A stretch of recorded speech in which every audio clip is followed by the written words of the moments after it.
Et donc c'est une question de timing. Bien évidemment, si on place un abord dialytique précocement, donc on va exposer uniquement le malade à des risques hémorragiques, infectieux, au risque d'anesthésie, sans parler du coût, de manière inutile. Et si on place un abord dialytique tardivement, on expose le malade aussi aux risques liés à l'utilisation des cathéters veineux centraux. Donc il s'agit là vraiment d'être à temps. Et je ne sais pas si vous avez vu ou lu Le Seigneur des Anneaux, quand Gandalf, le grand magicien, on lui pose la question, on l'interpelle, Monsieur Frodon, qui lui dit « Mais vous êtes en retard ». Et qu'est-ce qu'il répond, le grand magicien? Il lui dit « Les magiciens ne sont jamais en retard, ni en avance d'ailleurs, ils arrivent précisément à l'heure prévue ». Donc bien évidemment, comme avait dit Madame Benhamad tout à l'heure, que il faut, si on voit les malades à temps, si on nous adresse les malades à temps, donc il n'y aura pas de problème, on va installer les abords dialytiques à temps, et donc les malades vont commencer sur des abords dialytiques en préemptive. Ça, ce n'est pas tout à fait sûr, parce que quand on regarde, ça c'est des résultats qui sont tirés de l'étude DOPS, et vous voyez que là, c'est le temps que les malades ont été vus avant l'initiation de la dialyse. Et ici, c'est les pays qui ont été inclus dans cette étude. Et on voit par exemple que beaucoup de malades ont été vus assez tôt, parce que dans plusieurs cas, ils ont été vus, dans plus de 60% des cas, ils étaient vus au moins plus de 6 mois avant l'initiation de la dialyse. Et je voulais que vous regardiez particulièrement le pays, par exemple ici, le Canada, où il y a plus de 60% des patients qui ont été suivis plus de 6 mois avant l'initiation de la dialyse. Et quand on compare avec, par exemple, le Chili, où il n'y a que 26% qui ont été suivis plus de 6 mois avant l'initiation de la dialyse. Alors quand on regarde les résultats, grossièrement, l'initiation de la dialyse a été faite sur cathéter veineux centraux, donc une initiation non optimale, dans 57%. Et si vous regardez les deux pays que je vous ai montrés, le Canada par exemple, il est où? Il est là. Vous voyez que l'initiation sur cathéter veineux centraux était de 55%, alors que la Chili, où le suivi n'a été que de 26% avant l'initiation, pour une période de 6 mois, l'initiation sur cathéter veineux centraux était pratiquement pareil, puisqu'il était à 55%. Donc, le suivi en néphrologie, la référence au néphrologue, c'est une condition nécessaire, mais qui n'est pas suffisante. Ce qui est vraiment important, c'est ça. C'est l'importance que donnent les néphrologues au sujet, que donne le médecin au sujet, c'est-à-dire le timing, quand est-ce qu'il faut installer un abord dialytique. C'est ça qui est le plus important.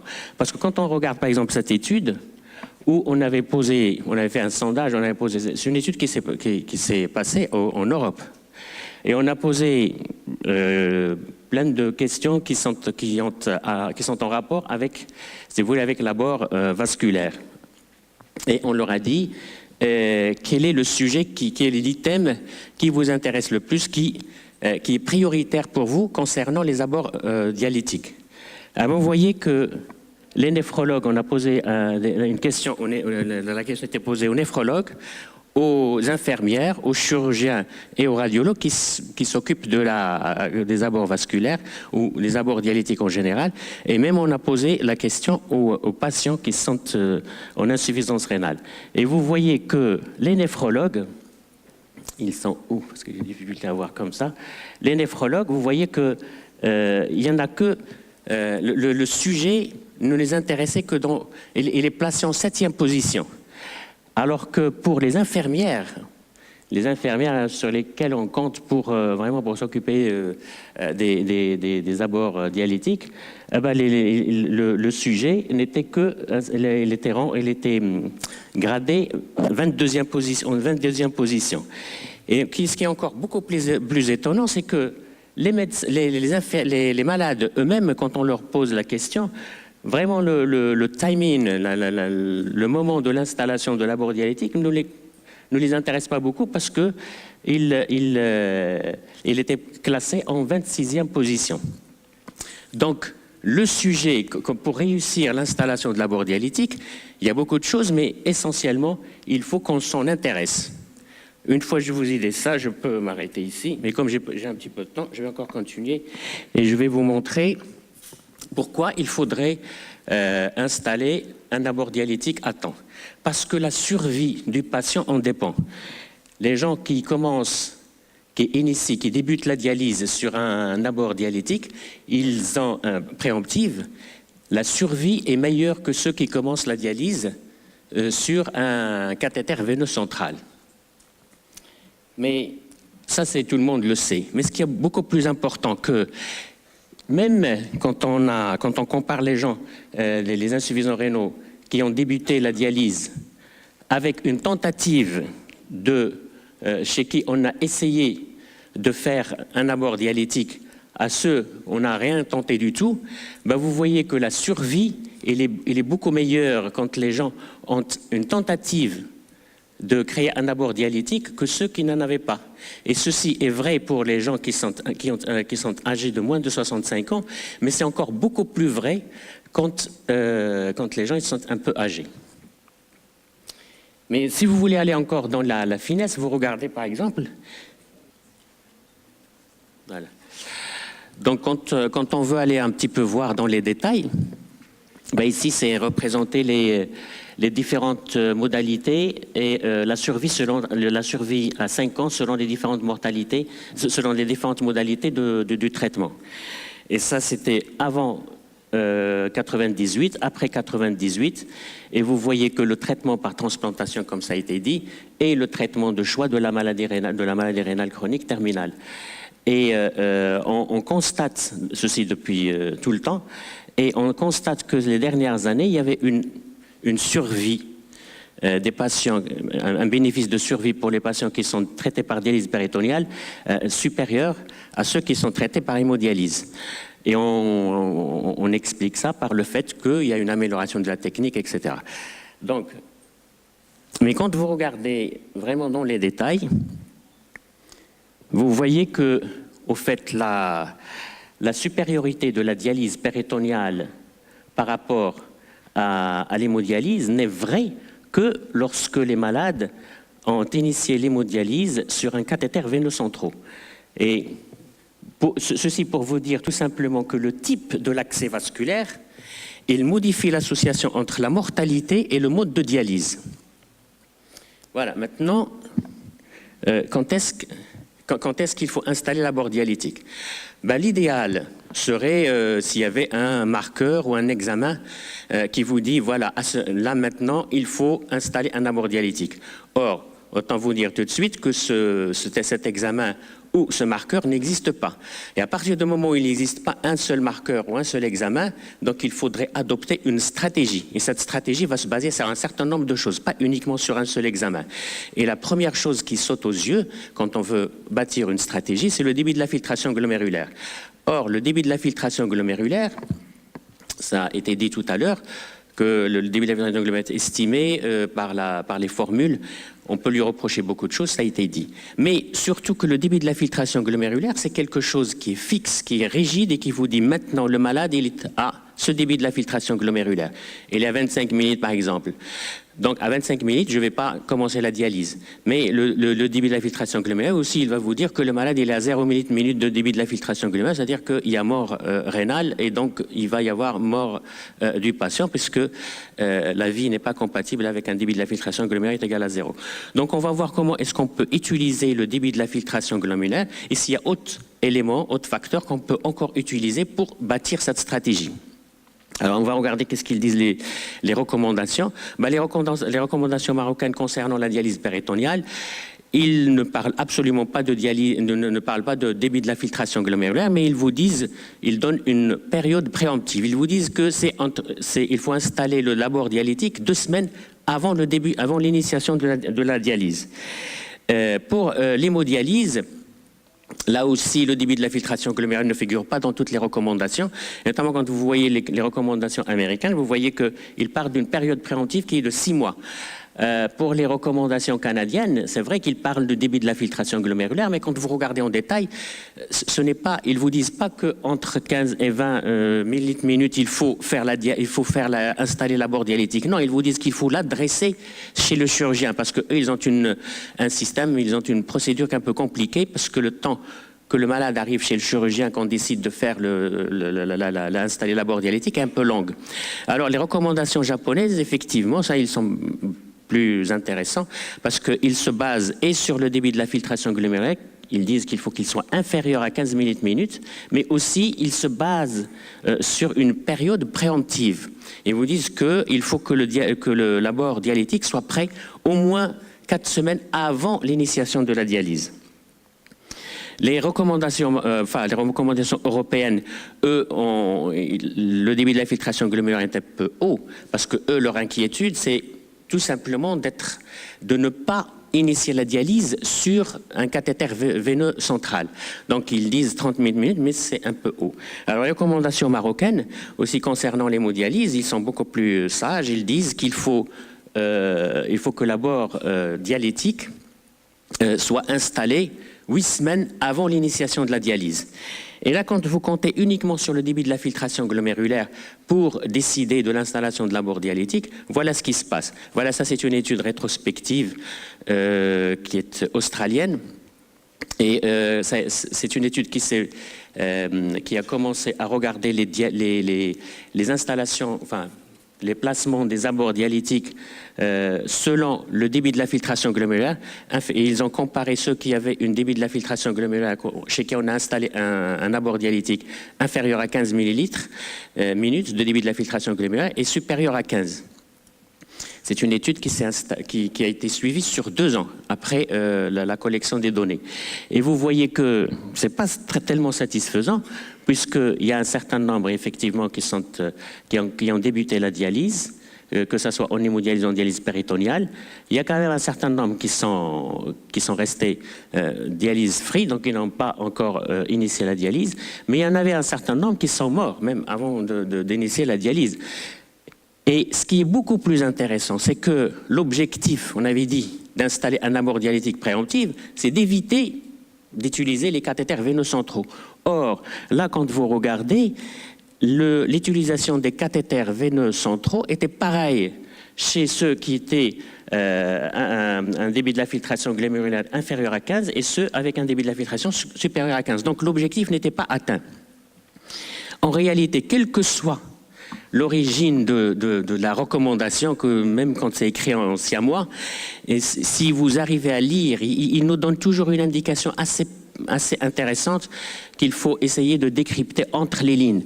Et qu'est-ce que vous voyez entre les lignes? C'est marqué 4 à 6 semaines, et les recommandations marocaines, ils disent qu'il faut que ça soit avant 8 semaines. Donc, entre 4 et 8 semaines, il faut installer l'abord dialytique. Mais il faut l'installer par rapport à quoi?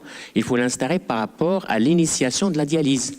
Donc, la vraie question à laquelle il faut répondre, et il faut résoudre, c'est quand est-ce qu'il faut initier la dialyse? Alors, le professeur Mawjoud en avait parlé tout à l'heure, il avait donné toutes les informations qu'il faut de manière brillante, mais que je vais revenir sur 2 ou 3 points.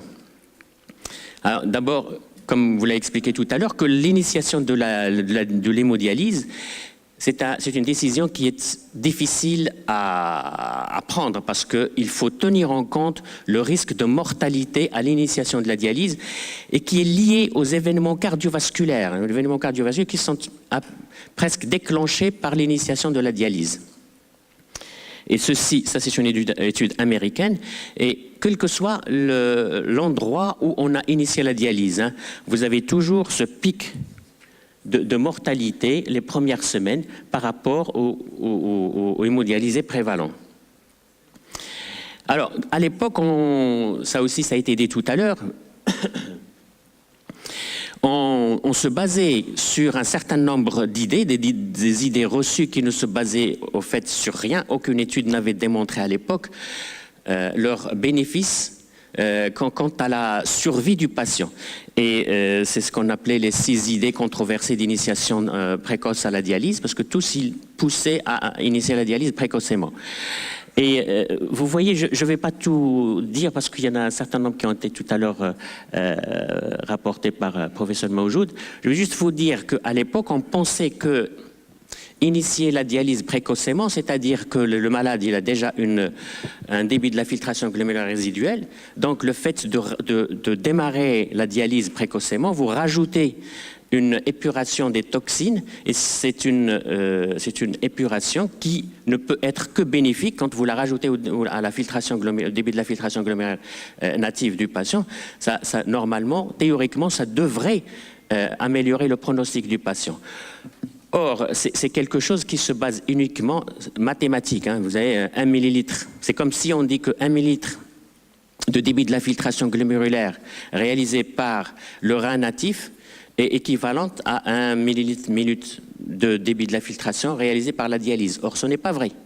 1 minute de débit de la filtration glomérulaire par le rein est beaucoup plus bénéfique que la dialyse.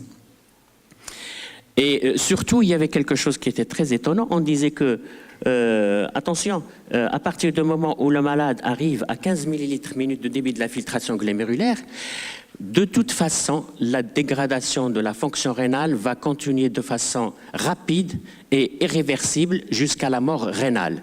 Et si vous attendez 6 millilitres minute pour démarrer la dialyse, si vous attendez, c'est où? C'est ici. Si vous attendez 6 minutes pour démarrer la dialyse, vous exposez votre malade à un risque important et le malade va mourir parce que vous avez tardé. Or, il y a des choses ça c'était avant les années 2010. Donc après 2010, il y avait beaucoup d'études, notamment observationnelles, qui ont montré l'inverse, qui ont montré au fait que, paradoxalement, la mortalité était beaucoup plus élevée quand le débit de la filtration glomérulaire à l'initiation de la dialyse était élevé et qu'il était beaucoup plus intéressant de démarrer la dialyse plus tard. Ça, c'est une étude américaine qui fait référence, ça a été cité tout à l'heure par Dr Mawjoud, et il avait inclus pratiquement 900 000 malades, et c'est une étude qui s'est étalée sur 10 ans. Donc, il y a de l'importance. Bien évidemment, récemment apparue l'étude idéale qui a comparé, qui a essayé de démontrer s'il y a un bénéfice au fait à l'initiation de la dialyse précoce. Or, ça a été démontré qu'il n'y avait pas d'initiation, il n'y avait pas de bénéfice à l'initiation précoce, et ceci avec les réserves que ça a été dit. Mais cette étude idéale, il nous a enseigné quelque chose d'extrêmement important. Il nous a dit que de toute façon, les signes de toxicité urémique vont toujours apparaître. Dans cette étude, ils apparaissent à 7 minutes de débit de la filtration glomérulaire. Donc, le plus important dans toute cette étude, pour moi, c'est de savoir que de toute façon, le malade, il va être symptomatique à 7 minutes. Donc voilà un début de stratégie que je vous propose, c'est-à-dire que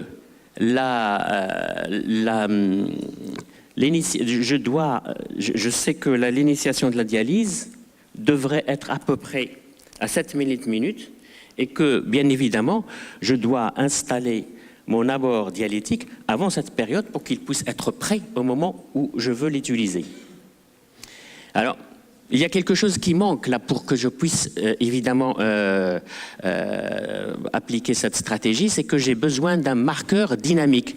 Et c'est quoi le marqueur dynamique qui saute aux yeux, qu'on connaît, mais malheureusement qu'on n'utilise pas beaucoup? C'est au fait la trajectoire de débit de la filtration glomérulaire. Au fait, il faut dire les trajectoires, parce que les insuffisants rénaux, la maladie rénale chronique est un ensemble de pathologies complètement hétérogènes, et donc la progression n'est pas uniforme. Donc il faut au fait individualiser chaque patient, j'allais dire, et donc chaque centre devrait avoir, si vous voulez, la trajectoire de ces patients. On sait qu'il y a au moins 3 types de trajectoires. Il y a une dégradation qui est physiologique à partir de l'âge de 40 ans. Donc à partir de 40 ans, il y a à peu près 0,9 à 1 minute de perte de débit de la filtration glomérulaire par an. Ça c'est physiologique. Mais chez l'insuffisant rénal, il y a une dégradation qu'on appelle une dégradation lente quand il s'agit d'une dégradation entre 1 et 4. Et on parle de dégradation rapide quand il s'agit d'une dégradation supérieure à 4 minutes. Mais les gens, quand ils sont intéressés à ça, ils ont trouvé que, beaucoup plus intéressant, c'est qu'il y a en réalité 4 types de trajectoires. Mais heureusement, la trajectoire la plus connue, enfin la plus fréquente, c'est celle-là, c'est ce groupe où la trajectoire elle est lente. Et pourtant, le débit de la filtration glomérulaire initiale, ça aussi c'est une étude qui s'est étalée sur 5 ans, donc 2 ans avant l'initiation de la dialyse. Donc on voit que tant que le débit de la filtration glomérulaire est bas au début, la dégradation est lente par rapport à ce groupe par exemple où le débit de la filtration glomérulaire initiale était un peu élevé, mais la dégradation de la fonction rénale était beaucoup plus rapide. Mais alors on individualise d'autres groupes qui ont une dégradation beaucoup plus grave, beaucoup plus rapide, malgré le débit de la filtration glomérulaire au début qui est important. Ceci pour dire que le débit de la filtration glomérulaire n'est pas en lui-même important. Ce qui est intéressant, c'est vraiment d'établir la trajectoire pour chaque patient. Et nous, à Marrakech, on a essayé, tout à l'heure, Dr Moujad en a parlé, on a essayé de regarder la trajectoire du profil de patients que nous suivons à Marrakech. Et vous voyez que la trajectoire, le débit, enfin la dégradation est de 1 minute par an. Et donc, c'est une dégradation qui est lente, elle n'est pas rapide. Je veux juste que vous regardiez quand même que l'initiation sur 4 initiations optimales, elle était de 12%, que de 12%. Alors que les patients qui ont bénéficié d'une installation précoce d'un abord dialytique, ils étaient 14 plus 12, ça fait 26%. Mais malheureusement, il y en a 12% qui n'ont pas bénéficié de l'utilisation du cathéter parce que ça n'a pas été prêt au bon moment. Et surtout, ce qui est intéressant, c'est de voir que le débit de la filtration glomérulaire à l'initiation de la dialyse est de 4,6. Donc, ça, c'est des choses pratiques que je dois intégrer dans mon raisonnement. Et donc, c'est déjà bien, mais à l'ère de la médecine de précision, quand même, il faut que je trouve, est-ce qu'il n'y a pas quelque chose de plus précis pour que je puisse raisonner convenablement en matière d'installation de l'abord dialytique? Bien évidemment, il y a l'albuminurie. Et classiquement, on dit tant que l'albuminurie augmente, à partir du moment où l'albuminurie commence à augmenter, vous voyez que le débit de la filtration glomérulaire baisse. Donc, on peut considérer l'albuminurie comme étant un marqueur de dégradation de la fonction rénale. Or, ce n'est pas toujours vrai. Il suffit juste de regarder par exemple les glomérules extramembraneuses qui ont des débits de protéinurie assez importantes, mais qui peuvent garder un débit de la filtration glomérulaire à longtemps constant. Mais par contre, il y a d'autres choses. Je ne sais pas si vous êtes au courant des peptides urinaires qu'on utilise qu'on analyse par analyse protéomique des urines. On a pu déterminer un certain nombre de peptides qu'on appelle les CKD 273, c'est-à-dire qu'il y a 273 peptides à partir desquels on a établi un score, et ce score, quand il est supérieur à 0,343, on est sûr que la dégradation de la fonction rénale va être rapide. Dans 1 an, le malade va perdre sa fonction rénale de manière assez rapide. Et c'est un marqueur qui est beaucoup plus fidèle et beaucoup plus puissant que l'albuminurie. Il y a un autre facteur, un autre marqueur qui apparaît aussi, qui a apparu récemment, c'est le DKK3 ou le DKOF3. C'est une protéine, c'est une glycoprotéine sécrétée par les cellules tubulaires. Et quand la cellule tubulaire est agressée, il y a cette sécrétion de cette protéine qui est, au fait, c'est une molécule pro-inflammatoire qui va être responsable d'une fibrose interstitielle, d'une atrophie cellulaire, d'une atrophie tubulaire. Et donc, on a déterminé que à partir du moment où vous avez un débit de 300, 400 picogrammes par millilitre, c'est un marqueur. Cette valeur nous dit que le malade va perdre pratiquement 7,5 millilitres par an. Dans l'année, le malade, vous faites le calcul, vous voyez que c'est une dégradation qui est rapide et qu'on peut calculer à partir de la quantité de DKK3 dans les urines. Et ceci est vrai même en l'absence d'albuminurie. Donc ça, ce sont des choses qui sont intéressantes. Bien évidemment, l'étude protéomique, on ne peut pas la faire parce que ça coûte hyper cher, mais probablement le DKK3, c'est quelque chose qui va rentrer dans les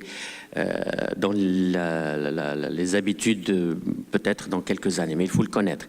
Alors, la stratégie que je vous propose donc, c'est je pense que la dialyse va être initiée aux alentours de 7 minutes. Donc j'ai mon débit de la filtration glomérulaire. Je vais individualiser mes patients selon la trajectoire, de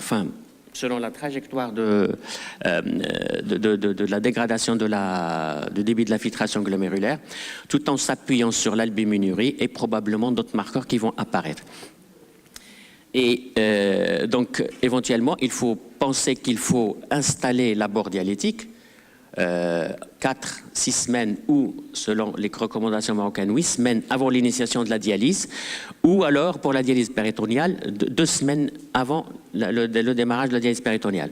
Alors, pour la dialyse péritonéale, les choses sont moins compliquées que l'hémodialyse, parce qu'à partir du moment où on a décidé de la technique, au moment où on a une équipe chirurgicale qui est disponible et qui maîtrise la technique, on peut rapidement installer l'abord dialytique. Et il faut l'installer 2 semaines avant, parce qu'il y a une étude récente qui confirme cette période de latence de 2 semaines entre l'installation du cathéter de dialyse péritonéale et le début de la dialyse. Et vous voyez que cette étude a randomisé les patients selon 3 groupes. Un groupe où on a installé le cathéter et on a attendu 1 semaine avant son utilisation. Le groupe 2, on a attendu 2 semaines. Et le groupe 3, on a attendu 4 semaines. Et donc, on avait regardé quelle est la période la plus sûre et la plus courte pour initier la dialyse. Et donc, pour la fuite du dialysat, c'était 2 semaines. Pour le risque infectieux, c'était aussi 2 semaines.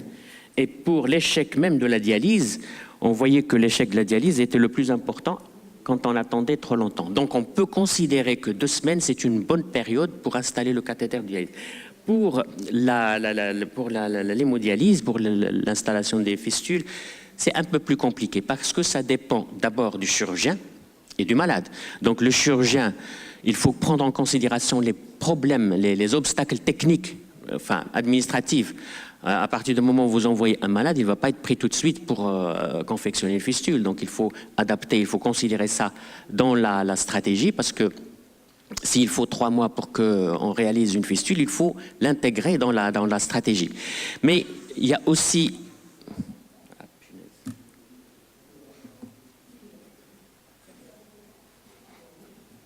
Il y a aussi la... Ça ne marche plus, hein,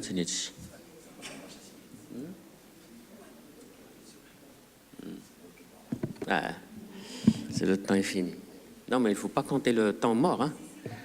Ah, mais bon, c'est juste pour vous dire que le chirurgien, quand même, il est pour quelque chose. Et l'expertise du chirurgien est importante parce qu'on pense que et pour qu'un chirurgien puisse réussir un abord dialytique correct, il faudrait au moins qu'il ait fait 25 il faut réaliser au moins 25 fistules avant qu'il acquiert cette expertise. Zid, encore, s'il vous plaît. C'est presque fini. Zid, encore. Voilà, merci. Ça fait...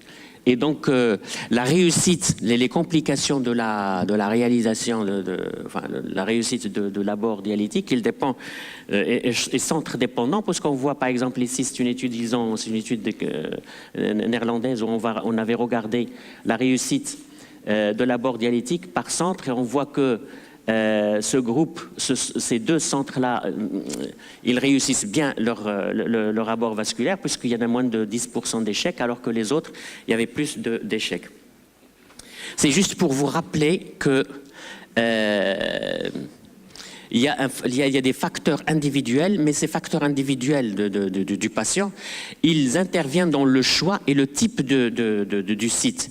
Et en général, ils dépendent du sexe, parce que le sexe masculin, la réussite est beaucoup plus intéressante que chez le sexe féminin, et ça dépend de l'état vasculaire. Mais cela ne doit absolument pas nous dire, voilà, je vais m'organiser avant parce que ma fistule ne va pas être réussite, je vais je vais essayer de installer la bord dialytique le plus précocement possible, et comme ça j'ai le temps d'intervenir pour qu'elle soit prête. Non, parce que plus on intervient sur un abord dialytique, qu'on aborde une fistule, moins il va marcher de toute façon. C'est juste pour vous dire que, quand même, pour l'âge, c'est quelque chose d'extrêmement important. Tout à l'heure, professionnellement, je en ai parlé, mais il faut absolument le considérer dans la stratégie, parce que quand on est jeune, le risque d'aller en dialyse est beaucoup plus important que quand on est vieux. Quand on est âgé, le risque de mourir avant l'initiation de dialyse est important. Donc ce risque aussi, il faut le considérer, d'autant plus que l'altération de la fonction rénale, le débit de la filtration rénale est beaucoup plus faible chez le sujet qui est âgé.